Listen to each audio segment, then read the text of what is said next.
Hi everyone. Okay, MsMalcolmHughes here, and today I'm doing something super exciting. Today I'm actually going to do a review of one of my favorite, actually I would say it is currently my, we'll stick with one. So yeah, one of my favorite comic book houses. So for the most part, we've had two main distributors. We've had Marvel, we've had DC. I will get to those. But today I'm actually going to do Image. And as a queer woman of color, I think that this one does the best job of representation, inclusiveness, but then also making sure the comics are like beautiful, action-packed, quality narratives, like quality writing. So I really appreciate them. I'm going to separate this into two categories. One is going to be comic books that I've already read. The other one is going to be either comic books that I'm in the process of reading or haven't gotten to read yet. So we're going to start with the ones that I have already read. So first up, I've talked about this before, but Bingo Love, I will put a link below to my review of it. I think that Bingo Love is amazing. I think it was really well done as a hopeless romantic. As someone who is honestly a hopeless romantic, I found this very endearing. So they have been in love before. It was during a time where their love was not permissible. And honestly, they met up again in their, like, I don't even want to say elder years. What is their golden age? The golden years. And they both left their husbands because they knew that they had had true love. Now, I have a caveat for that, or a caveat for that. As someone who is over, absolutely over this romantic story of that you only have this one true love and you just cycle throughout life for that person, I'm kind of over it. I kind of want to see people dating as adults, something fresh, something new, and maturing together. But that's for another day. It's another soapbox. But I did think this was really good and definitely worth checking out. I've talked about this before as well. I will also post that below. But The Wicked and the Divine. The Wicked and Divine is truly, truly a work of art. It's masterfully done. To say beautifully would be an understated statement. It's masterfully done. Like the narrative that's included is actually dynamic and transformative. I don't feel like any of the characters are static. I think the artwork, especially from the initial like design team, I think was amazing. As I've stated before, I feel like they've had some guest folks come on and I wasn't really feeling it. I wasn't really committed to it. I didn't really like it. But what I can say is, starting out, it's amazing. I'm really big on the text, the language, the narrative of comic books or of any book. Because for me, although it is a comic book and some people come to it for like action-packed and the fight scenes, that's not really what I come to comic books for. There's also, especially like graphic novels, but specifically comic books here, like a graphic novel is just a picturized depiction of a book, right? A comic book is something in and of itself. But even still, I come here for a dynamic story. I'm following the characters. I want to see their development. I want to see whether or not I become engaged and care about their well-being. I want to see how they grow over time. I still want a well-processed, thought out, and developed narrative that takes characters from point A to point Z, and I want to see that progression, and I want it to be laid out in poetic prose. That's just me. So I love when I find that. The Wicked and Divine, I think I'm pretty caught up. I think I have one comic book. Like, I started out with actually like these because I was so far behind, and now I am back on like single editions. So that's how good it is. That's how committed I was to it. That's just what you should read. That's why you should read it. Next, we have Paper Girls. So Paper Girls, I have only read this one, but I do have two other like multi-editions upstairs that are all bound into like this one that I haven't read yet, only because I'm reading so many things. And then I always get into something new and I want to get into that. And unless it's just like all captivating, I kind of end up getting sidetracked for a bit, but I always circle back.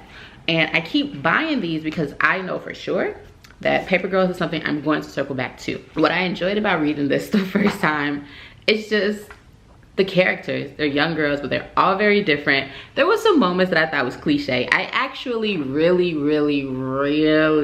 get annoyed by the fact that the technology that they're fighting here is Apple. And it's obviously Apple, and it's like all shown with like the Apple insignia. Like, it's just sometimes like a little too blatant. I would have kind of preferred that it to be some more anonymous, or just like not something that's already so like cemented into our society. Maybe it was for comedic effect, I'm not sure, but I didn't really like it. But I do think that it's something that's entertaining. I do think that it's pretty to look at. That's also a big deal for me. I like to look at it. I like it to be well drawn. I also like the storyline. I want to see where it goes. Like, I've only read that one, but I liked it enough that I bought the next two. So for me, that does mean that I enjoyed it. I do like the idea of the women being paper girls. I like to play on gender norms and gender expectations. I think that Image just really pushes the boundaries a lot for expectations, and I really like that about them. So next, I'm gonna get to the comic books I'm in the middle of, and I'm only in the middle of one. So next is Bitch Planet. And this one I was kind of really excited about when I picked it up. I'm not very far in, I'll show you. So that's like out of this. This is all that I've read so far. So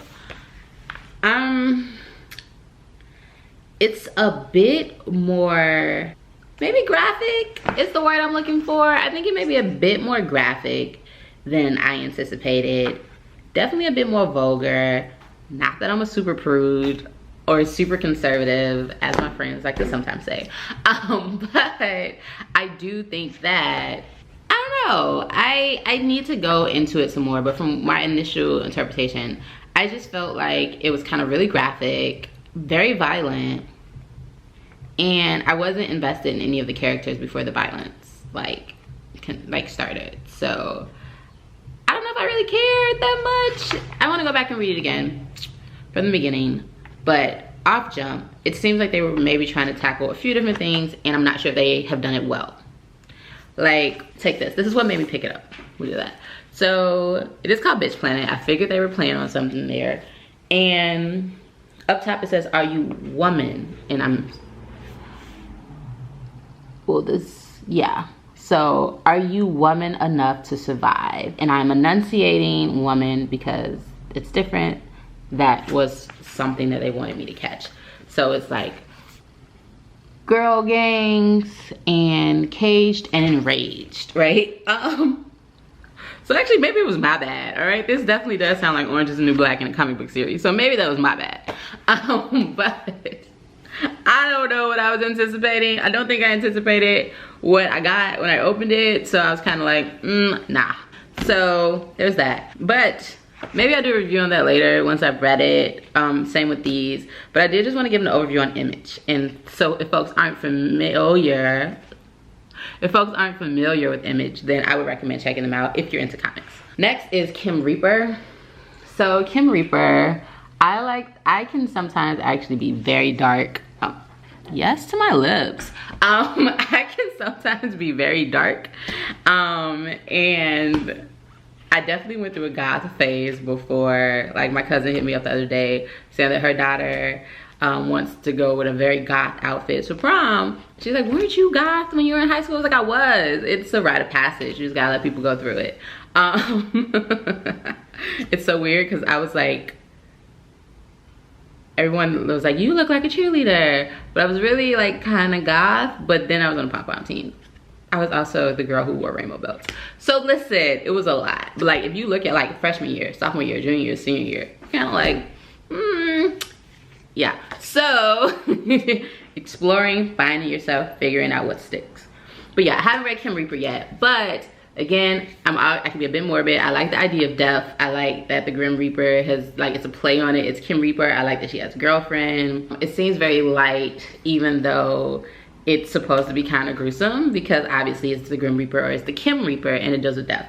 But it also seems very like there's some innocence. She has like a little devilish like look on her face as she looks at like her girlfriend, I believe, or person of interest.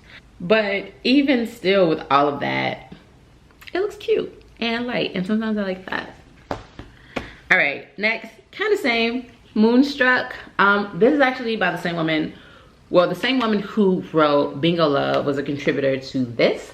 So for me, it was like picking that up, yes. Didn't even have to think about it. It was just like a yes because that was so good. I also really like the cover, beautifully done. The main reason I picked it up, one, it looks beautiful. Two, I'm into the cover. I'm also I super enjoy Bingo Love. So for me, it wasn't even a question. It was like, yeah.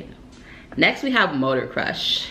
And I mean, just look at it. It's edgy off rip.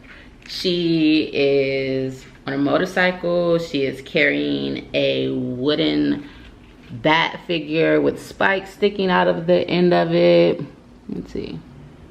She's turned around. She's looking at you seductively. By reading the back of it though, and also here's what I do so y'all don't think I just pick up comics based off of the cover. What I also do is I'll flip to like a random page while I'm in the comic book shops and see if something catches me. And if it doesn't, like, meh. And if it does, then I might flip somewhere else and see how it goes. And I'm like, read the back, look at pictures, see if I'll be into it. So this one, I haven't read it, but it seemed very interesting. It was also the debut of the year. And it said it was the comic that would set the pace for 2017. So I found that very interesting. And also here's my thing. I would give any comic a chance the first time. And as I get into DC, like when I do that review, you'll see that. I would give a comic the chance the first time. You give me the first edition, you give me like the first like multiple editions that's bound. There's a name for this. But you give me that, I will give it a chance, and if it's good, I'll keep going. If it's not, then so yeah, I've given it a chance and it seems like it could be good, so I'll follow back up. And the last one I'm reading is Saga. So many times I've been in the comic shop and someone has recommended this to me. I'm not gonna lie, when I first picked it up, I was like, probably not though. But as I got into like the later editions and kind of saw the storyline develop, like, cause each time I would go, I would flip through it because so many people had recommended it. So each time I would go, I would pick it up. I'd be like, oh, I should check that out. So finally, I was just having a conversation with another customer. He was like, no, but you really need to read it. So here we are. I'm gonna read it. I don't know if I'm gonna enjoy it, but I hope so. So that is about it. Those are my comics. I may end up filming this over, but I would say that I think that Image is very cutting edge. I think that it does a wonderful job of showing just like variety and showing diversity, and just like, even though it's fictional, it does a very good job of like, I think, depicting America, multiple lifestyles and multiple like realities, and I think it's just very well done. I think that everyone should support Image. Yeah, we might record this over. All right, anyway, I like Image. Bye.